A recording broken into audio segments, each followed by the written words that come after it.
Hello, ladies, gentlemen, random bystanders who are looking for someone's pain to laugh at. Tis I, Gaming King 007, aka Gaming King. Now, how do I put this gently? Okay. I can't talk about any positives for Pillar of Eternity 2 until I bring up its two most reoccurring, most irritating, most frustrating, most agonizing problems in the entire game: crashing and save data corruptions. Two issues that made this game a hellish piece of crap upon release, and even 4 years later is still a prominent, irritating, stupid problem to be having. Oh my dear, here's the thing. I love the first Pillars of Eternity game. It is still viewed as my top 10 favorite game ever made. Alright? So, by all rights, there should have been a one shot home run victory, is what this game should have been. Pillars of Eternity 2 should have been an easy win for this development company. By all, every, and any rights, it should have been an easy win. It isn't. It is so filled with crashing, save data corruptions, bugs, glitches, errors, to a point of where even though I was telling people initially that this game is going to get better, this game is eventually going to be worth everything it's charging for, it's going to be worth it, I can't say that anymore. Not without being an absolute dirty liar. This game is probably never going to truly get better. 4 years now, keep in mind, and it's still not any better than when it first released. It is still heavily prone to crashing, to a point where I've had the same number of crashing and save data corruptions as I have had with all of Cyberpunk 2077. Keep in mind that even while Cyberpunk is still having mass, almost limitless issues, it's at least getting fixed. Even if it's too small, it's still getting it. It's still getting those fixes, even if they're too small. This game has had no fixes. It has no support done for it. It has had nothing, no support whatsoever. And that's the problem. Its price hasn't really dropped much. It's dropped, what, $5 at most, unless you're on Steam? If you're on Steam, then congratulations. Maybe you can get it for like $5. The amount it's actually, worth with how broken it is. That's the key thing, though. As things stand right now, don't buy it. If you didn't buy it, congratulations. You did the smartest thing. You made the biggest 10-brain move possible. Anybody else, though, kind of got shafted. And not gently. And definitely without any lube. Ugh. When it comes down to it, I don't want to be saying these negative things about the game. I don't. But the facts are is it's got tons of problems. Now, if you're on PC, it might not be an issue. It might not be an issue if you're on PC. These problems seem to be solely on the console version. So if you're on PC, don't worry. You're gold. You don't gotta worry. You're covered. Everybody else, though, who's not on a PC is kind of shafted. And it sucks. Because here's the thing. Even though Pillars had some small issues when it released, it still was a functional game when it released. Pillars of Eternity 2 didn't get that kind of love. It didn't get that kind of treatment. It didn't get released only when it was ready. It got released what seems like when it wasn't ready. That's just the way it is. Between all the crashing, save data corruptions, the number of times where I've had frame rate drops, screen tearing, some pop-in textures, and characters being spawned way out in the middle of the ocean when I need them on the ship to fight, and those just being the reoccurring ones, not counting the bugs that I had when I first started off. Like, for example, whenever I try to interact with a vendor, I wouldn't be able to buy or purchase anything, but I sure as hell would be able to sell stuff, I guess. Not to mention issues of where it doesn't always register whenever I click to go to a specific character or interact with a certain item. It doesn't help that the pathing is arguably as bad, if not worse, than the original Pillars of Eternity 1. That's not counting the fact that the entire number of characters in this game that you can have fight alongside you is a lot lower, which I have mixed feelings about, because on the one hand, they're lower, but you got it voice acted, I guess. And I shouldn't be talking upsides, because they did make one big change that was needed for tons of players. I wasn't too heavily negatively impacted when I had to do tons of reading in the first game, because I was literally brought and raised on JRPGs, especially the turn-based kinds.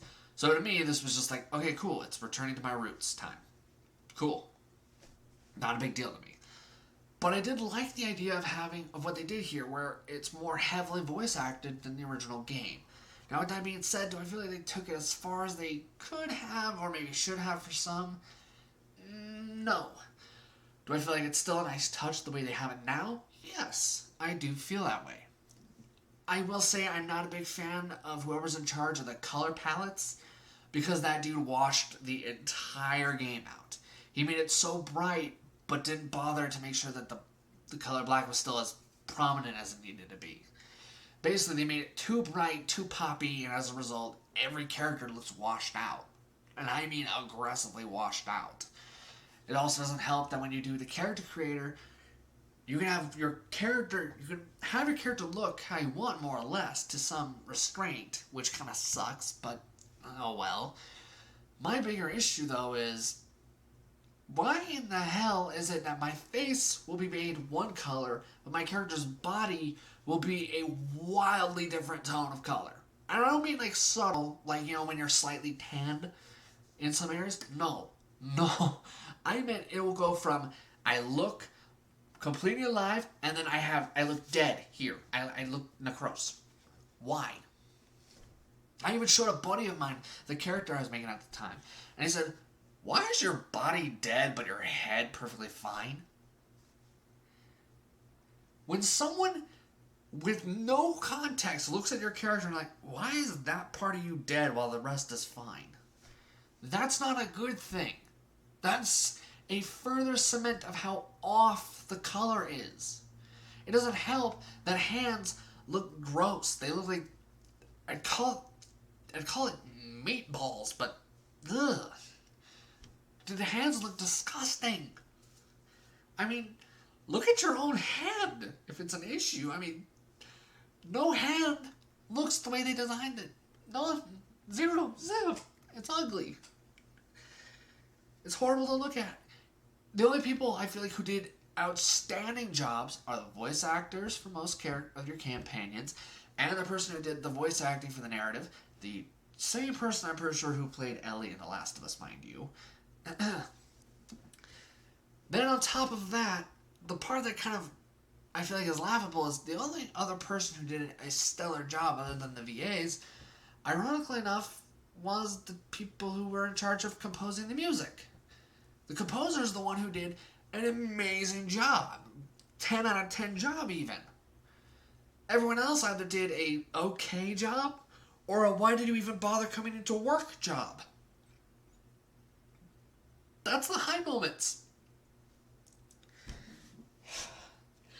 That's the high moments, really, of your job, where you decided to just shove your thumb up your butt and call it a day. Really? That's the amount of work you're going to put in for today. Really?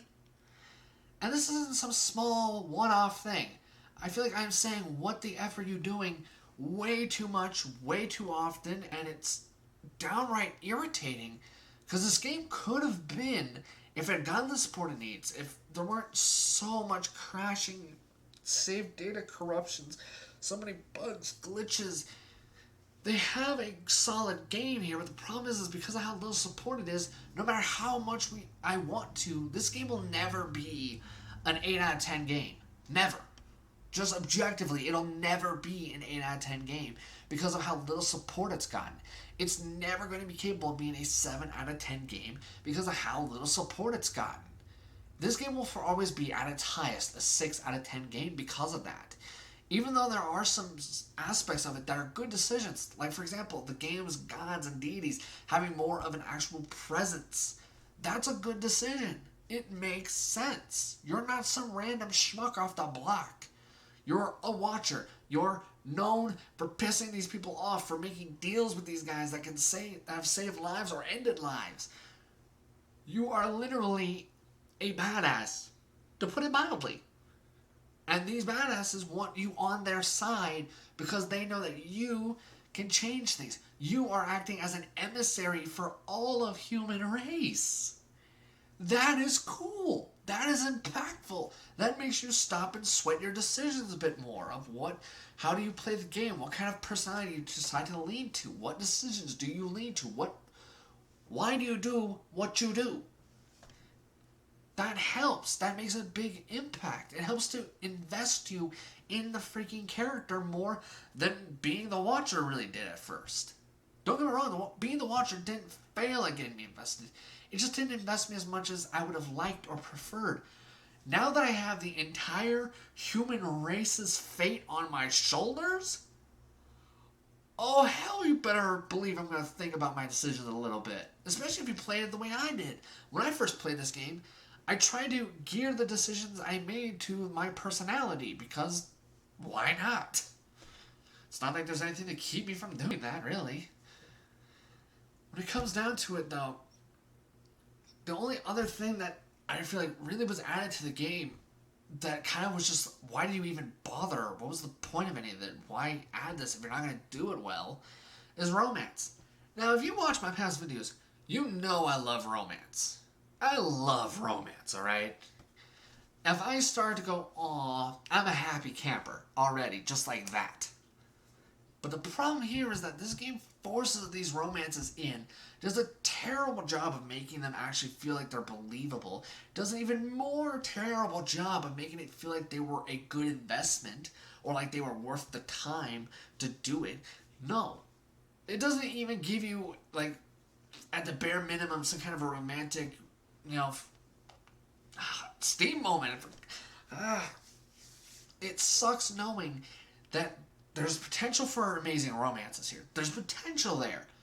But they'd rather not take advantage of any of it.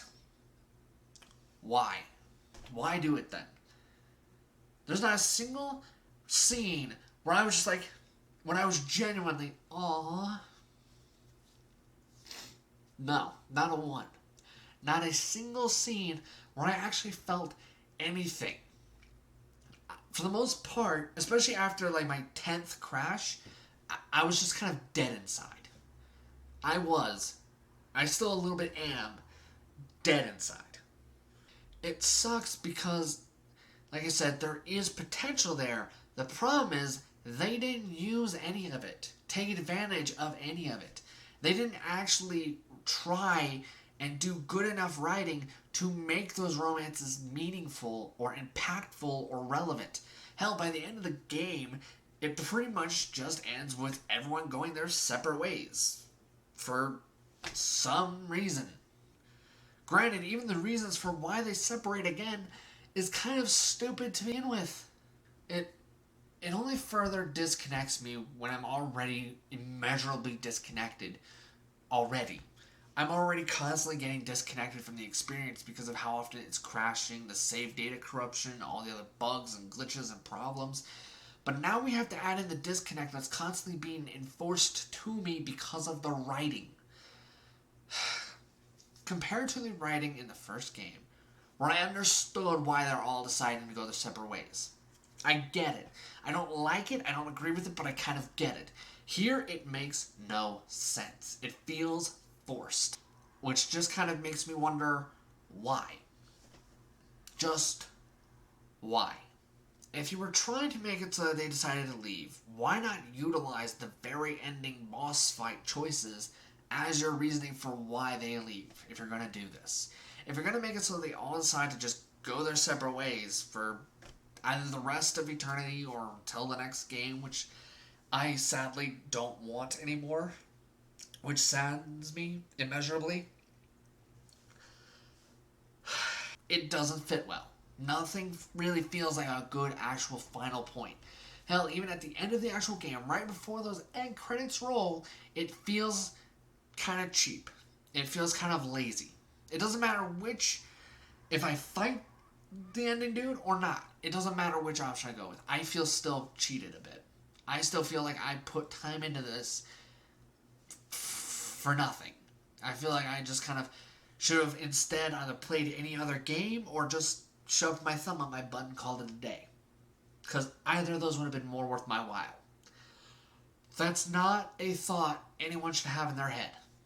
No. No. Bosses at the end of some missions were fun, yeah. But the problem is, though, is that there are tons of opponents that I don't want to fight you. You're just going to fight the same way every other one has fought, that I've already fought countless of times. I'm not going to get really much, if any, experience from this because I've already fought you, which means you're already in the bestiary, which means I get no XP from you at all. Now, you could fix this issue by making it so that this way players gain a decent amount of EXP for killing, but the problem is, though, is that that's not the way the game is right now. You get far more EXP from filling out the bestiary, lockpicking, creating potions, trying to just finish missions. Those are the ways you get the most EXP.